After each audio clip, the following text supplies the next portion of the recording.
तो इस हफ्ते में यस बैंक की वजह से एसबीआई सुर्खियों में रहा। क्या वजह रही, बताने के लिए मेरे साथ मेरे सहयोगी वरुण है। वरुण, बताइए आखिर यस बैंक ने ऐसा क्या किया है जिसकी वजह से एसबीआई सुर्खियों में रहा? देखिए, अगले कुछ दिनों तक यस बैंक का स्टॉक जो है वो काफ़ी हद तक फोकस में रहने वाला है।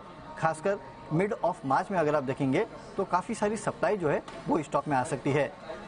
दरअसल मार्च 2020 में जब यस बैंक की हालत ख़राब थी तो एसबीआई और बाकी जितने बैंक्स हैं उन्होंने इस बैंक में पूंजी डाली थी, और तब जब पूंजी डाली थी तब 3 साल का लॉक इन पीरियड जो है इस पूरी डील के लिए रखा गया था।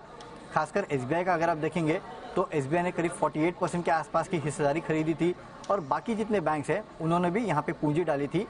एसबीआई के लिए कहा गया था कि अगले 3 साल तक एसबीआई अपना हिस्सा जो है वो 26% के नीचे नहीं ला सकता, और बाकी निजी बैंक जिन्होंने पैसे डाले हैं वो 75% के आसपास की जो होल्डिंग है उसको अगले 3 साल तक बेच नहीं सकते।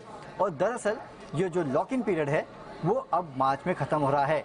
13 मार्च वो तारीख है जब ये लॉक इन पीरियड 3 साल का जो था वो खत्म हो रहा है, और इसके चलते माना जा रहा है कि काफ़ी सारे बैंक्स, एसबीआई और तमाम जो बैंक्स हैं वो अपना हिस्सा बेचने के लिए आ सकते हैं। और अगर वो अपना हिस्सा बेचने के लिए आते हैं तो करीब करीब 900 करोड़ शेयर्स है जो कि ये बैंक्स जो है उनकी लॉकिंग जो है वो खत्म होने वाली है। 900 करोड़ शेयर्स का मतलब है करीब करीब 31% के आसपास का हिस्सा, जिसमें एसबीआई का 26% है और बाकी बैंक्स का बचा कुचा हिस्सा है। आपको मैं बता दूं कि मार्च 2020 में जब एसबीआई ने हिस्सा खरीदा था तब 48% के आसपास का हिस्सा खरीदा था, लेकिन इसके बाद लगातार यस बैंक ने जो फंड रेजिंग की है उसके चलते एसबीआई का हिस्सा जो है वो घटता चला गया।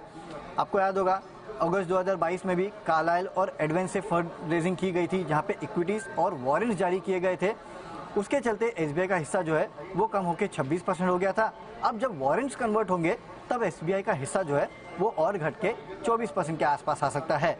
इसके अलावा भी माना जा रहा है कि एसबीआई शायद अपनी हिस्सेदारी जो है उसको और घटाने के लिए अपना हिस्सा जो है यस बैंक में बेच सकता है। हालांकि एक साथ कोई भी हिस्सा नहीं बेचेगा, लेकिन हो सकता है कि टुकड़ों में हिस्सेदारी बेची जाए। लेकिन जो भी होगा, जो 900 करोड़ शेयर्स है जिनका लॉक इन था वो अब खत्म होने वाला है। इसके लिए माना जा रहा है कि काफ़ी बड़ी सप्लाई जो है मार्केट में यस बैंक के इक्विटी शेयर्स की आ सकती है, और उसके चलते हो सकता है कि अगले कुछ दिनों में यस बैंक का काउंटर जो है उसमें थोड़ा दबाव भी देखने मिले। इसके लिए यस बैंक का काउंटर जो है वो खासकर फोकस में रहेगा। साथ ही साथ ये जो बैंकिंग काउंटर्स है एसबीआई, एचडीएफसी, इन पे भी आपको नजर रखनी होगी।